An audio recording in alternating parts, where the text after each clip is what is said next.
You stand there in awe, overpowered by their sheer magnificence. No wonder we've been intrigued, totally baffled for more than 4,000 years. And of all Egypt's pyramids, the Great Pyramid at Giza is by far the most mysterious. It's so imposing, so perfect, you can see why many insist it couldn't possibly be the work of mere mortals. It has to be a creation of the gods, either that or aliens. But at last it seems this ancient riddle has been solved. There's one man who reckons he's figured it all out.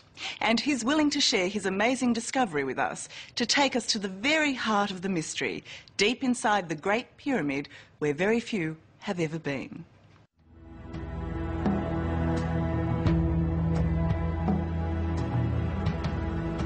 It doesn't matter how many times you see the Great Pyramid, it's always astounding. Its size, its symmetry, and most impressively, that it's been here for 4,500 years. So take a moment and take it in. The tomb of the Pharaoh Cheops, or Khufu, as he's known here. It's completely boggling. You look at it and you think, what is it? Talk to me, do something, for God's sake, don't just stand there. It's sort of really weird. British archaeologist John Romer first saw the Great Pyramid 40 years ago. Ever since, like so many others, he's been trying to figure out how it was built. You know, there's an old Arab saying, man fears time, but time fears the pyramids. It's the oldest thing in the world. It just stands there. They're impressive today, but imagine the pyramids in ancient times. Completely white, shimmering in the desert. Visitors to this land must have just looked and wondered, and they probably asked the same question we ask today. How did they do it?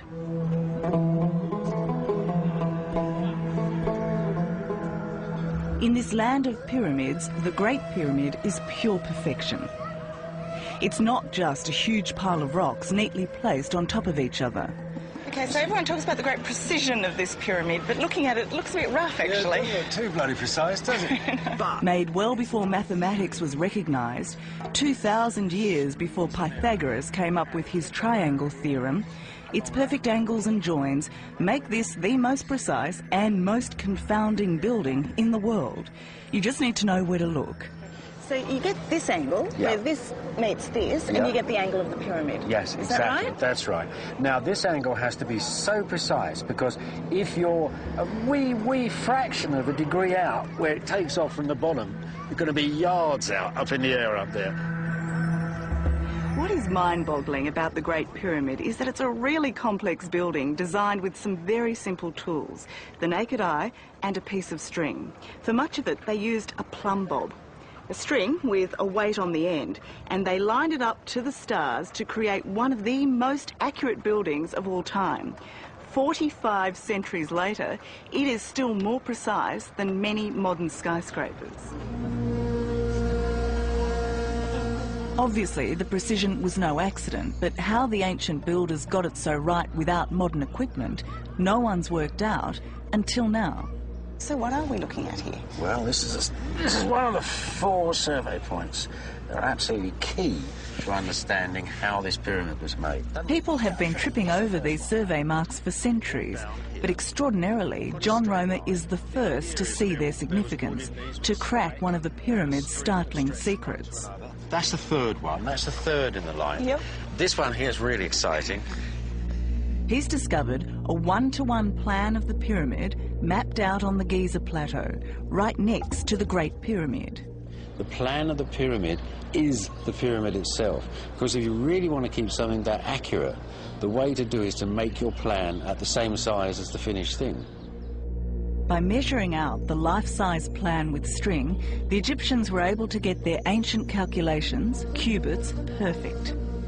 Now, this is the clincher, and whatever anybody says about what I'm telling you here, and they say, oh, that's all rubbish, they never did this, but what nobody's ever going to be getting away from is if you measure 40 cubits from that point out there, you get exactly the angle of the pyramid. Not vaguely, not nearly, but 51 degrees, 50 minutes. So what does that tell you? What are we standing on here? We are standing on a sort of design lab. This is where they controlled the architecture of the pyramid. But John's discovery doesn't stop there.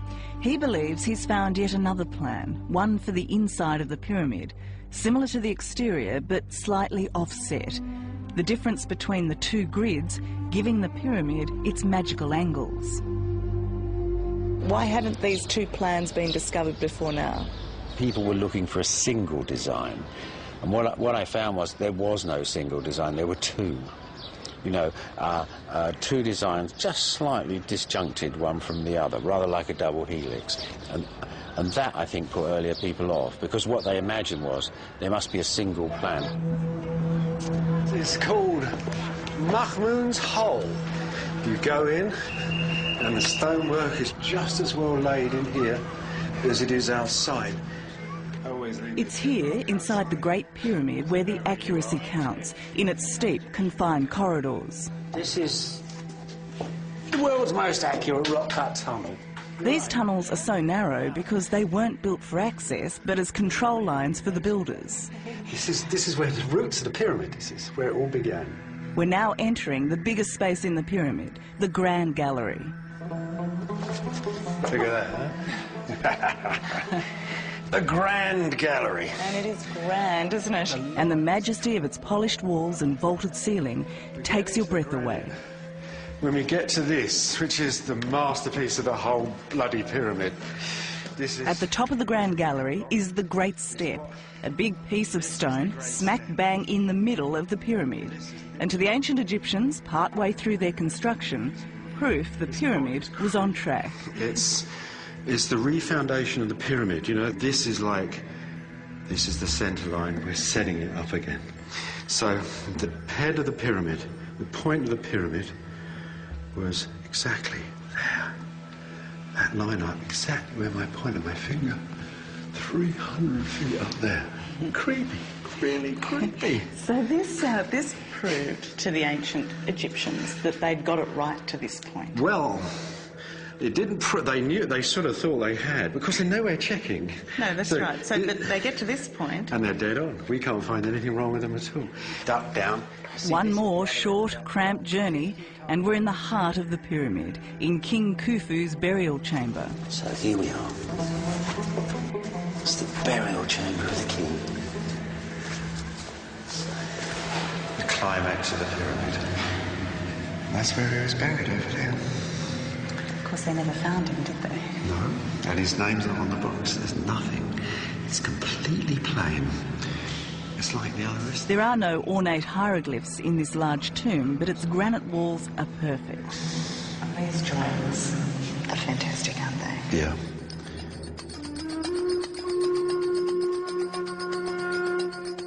When King Khufu died, his burial chamber was filled with luxuries from home, gold inlaid furniture and well-crafted jewellery. 4,500 years ago, it was a beautiful and sophisticated time. The only surviving statue of King Khufu, the bloke who built one of the 7 wonders of the world, is here at the Cairo Museum, and it's tiny. Why is this the only thing that remains of Khufu? It's just chance. All of ancient Egypt, what's left is just chance. You get one king, you get 100 statues, you get the guy who makes the Great Pyramid, you end up with this. You like this little statue, obviously? Well, he's a friend of mine. Lovely little bloke looking out into eternity. Look at him. Back in the pyramid, this is where the adventure gets even more exciting. You're right up there. It's a bit steep. Yeah, I'm fine. Sort of, yeah. Up a steep, unstable ladder into a tiny, claustrophobic corridor. You all right, my dear? Yes. There you are. Oh, I thought tomb raiding was meant to be fun. Yeah, well... We're exploring the small spaces above the king's burial chamber. No one's allowed up here, and this is one of the reasons why. I'm stuck. What makes this crazy journey worth it is that it's here, in these hot and airless chambers, that you get to see the marks of the pyramid makers.